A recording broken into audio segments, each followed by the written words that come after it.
Hello, it's Scudder. So, after I drew my demons all throughout March, I decided to take April off to just do some course assignments for Steven Zapata's Form from Imagination course. What you see on screen is a time-lapse of the Creative Still Life assignment that I ended up spending almost the entire month on. So, I had a few art revelations while working on this piece.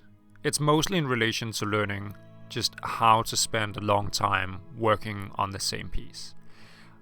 I ended up spending over 30 hours on this piece, which I've never been able to do with any other picture before.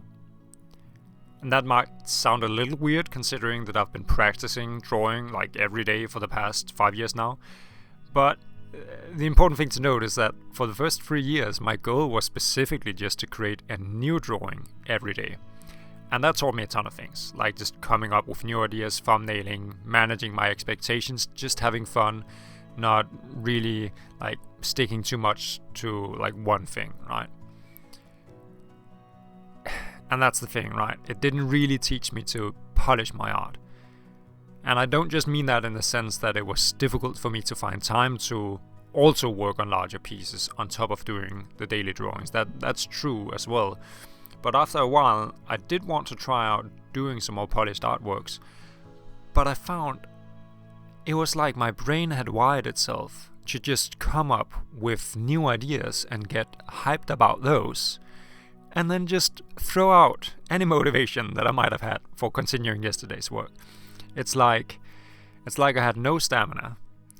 So, like, I was good for short sprints, but I couldn't run a marathon. And then here's the kicker. When I finally started to get a few like 10 to 15 hour pieces done, I really quickly realized that those were without a doubt the ones that I was the most proud of. And they were easily worth the time that I invested in them. And that was really clear for me because at that point, like after 3 years, I would have done at least 1,000 like daily drawings that I just didn't have the same feelings for as those few that I had spent a long time on. So, when I bought Steven's course, I was thrilled to start doing some more polished rendered drawings, especially because Steven doesn't really ask us to do a lot of repetitions. It's mostly about doing one or a few drawings as well as we can. And that was great at first, because I could just finish the early assignments in a couple of hours on a single day. And I think you're getting where this is going, because once we got on to more advanced assignments that I couldn't just finish in one day, I just hit a wall. I kept starting on new assignments, then I got bored of the concept that I'd come up with, and then I just fell off it. And I maybe tried again a few months later, and I restarted. Like, almost every assignment several times. I think I restarted this particular assignment 3 or 4 times, coming up with new concepts every time. And yeah, I've now had the course for like 2.5 years and I'm still only halfway through it. Yeah, so I knew something had to change. I had to just figure out a way to make myself invest enough time into drawing that I could turn it into something that I was actually proud of. Now, the main tool that I used to help me like get here was preparation. You probably saw this in the beginning of the video, but I've started like prepping for my art pieces with writing. I used to just do like concept sketches and thumbnails all visually, but just doing that left me with 2 problems that I found writing fixed for me. So, first, I have like a slight subconscious tendency to just avoid drawing things that I'm uncertain of, or that maybe I don't know how to draw.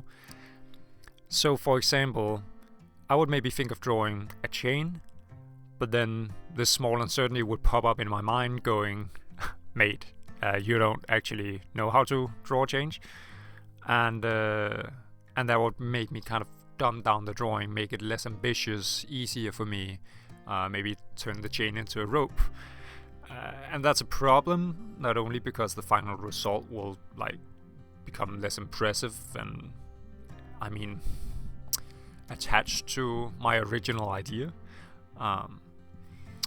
but yeah, I also know that when I do dare to challenge myself and I have to figure out something new, actually learn something, that makes the process a lot more fun for me, which means I'm way more likely to actually stick with it and invest that time into the art.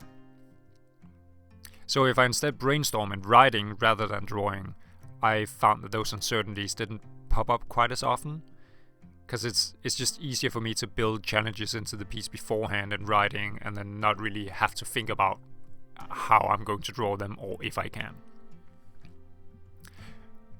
But then, how do I make sure that I don't deviate from the plan once I actually start drawing? That's conveniently solved by the second benefit that I got from writing about my pages before I draw them, which is I just make it really personal. I know from whenever I draw my demons that whenever I let my art be inspired by its internal struggles, like emotions and opinions, it makes my art feel much more important to me.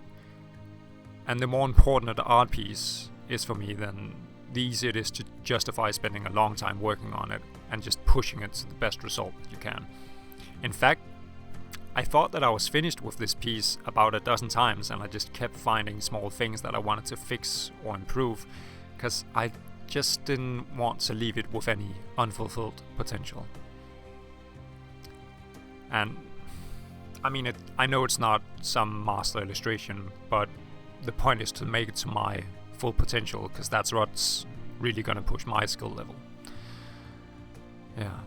And it's also just much easier for me to figure out the symbolic representation of those thoughts and emotions if I have them written down and given structure. Oftentimes when I plan my drawings in writing, I find that I get really excited by all of my ideas, and I can't wait to see how it'll turn out.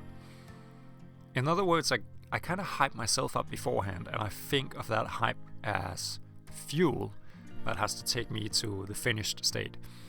If I lose the excitement for the piece, like I've done with so many pictures before, I just know now that it's because I didn't really fill up on enough hype before I got started. I should have written more. Now, if you're going to invest a lot of time into any endeavor, I think it's completely normal to start doubting yourself.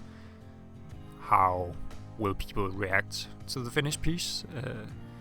Is the base idea even good enough to warrant all of this time and effort that I put into it? Should I maybe just cut my losses and finish it quickly? I've learned that I have to stay very wary of thoughts like these. If I do encounter them, I just know I have to put my stylus or pencil down to avoid ruining it. Then I try to go back to write more. Go back to the tank station and just refuel on hype. Alright, so at this point I figured that I was finished and I handed the piece in for feedback.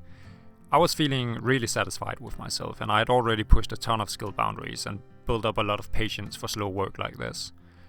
Then, when I got feedback, I learned of a couple of mistakes that I could work on, and I got this idea that maybe I should give it one last push, because the piece was really important to me and I wanted to be as good as I could make it, but I was also just curious if I had actually overcome that hurdle, if I could sit back down after not working on it for a couple of days. To see if I could kind of reclaim a bit of that hype. And yeah, I ended up spending another 6 to 8 hours on it. I moved the potion and the hand because of some weird angles, and I did a ton of minor fixes, but I also learned how to render wood somewhat believably. So I just got to work fixing everything that was supposed to look like wood. And the snakes on the chair, those were originally intended to look like wood, but I turned those into like metallic. And I'm not very experienced with like making things look metallic, but yeah, I think it worked out alright, and I learned a lot from it. To finish off, I want to point out one last benefit that I found from pushing my pieces a little farther. It occurred to me that when I was doing a new drawing every day, I was just trying to optimize the earliest steps in the process by just practicing those steps more. And there's definitely a lot of benefit to doing that, but I think that I was seeing diminishing returns on skill improvement at that point. Instead, by pushing pieces into the next stage, I think you become more familiar with what a polished piece might look like and what elements and effects will need to be added later. And then the more experienced you get with the later steps, then the more easily you can take them into account from the very beginning. And that's going to make the process more efficient. Like if you know when you're sketching where the lights and the shadows are going to be, or how the values will be laid out, you can just work it out from the start. And I think Kim Jong-gi was a really extreme example of this, where he could just imagine the perspective lines and draw the finished illustration directly in ink, in some sense skipping the early stages of a drawing entirely, assuming that you would work from a pencil sketch. We push our pictures to the end so that the next time we do a similar illustration, we will already have learned the right paths to take to get to the result that we want. And now, being familiar with that area, we can just go there in a straight line. So, the next time you're about to start on a larger piece or an exercise, I suggest that you just take a bit of time beforehand to write. Figure out what's personal and important to you right now, and find a way to inject as much of that into your piece as possible. And just see where that takes you. Because this video has been about just my experiences, but I'm really curious if those are specific to me, or if you're gonna learn something else entirely. So if you do try it out, please let me know in the comments what you learn. If you're interested in keeping up with what I'm doing at any time, you can follow me on Kara @Gotter. I'll add a link in the description. I'm currently learning to do comics because I wanted to learn more about camera angles and storytelling and, well, really just having my characters actually do something. It's a ton of fun, I'm learning a lot, so check it out if you're interested. It's very different than what I usually do. Anyway, keep on growing. See you next time.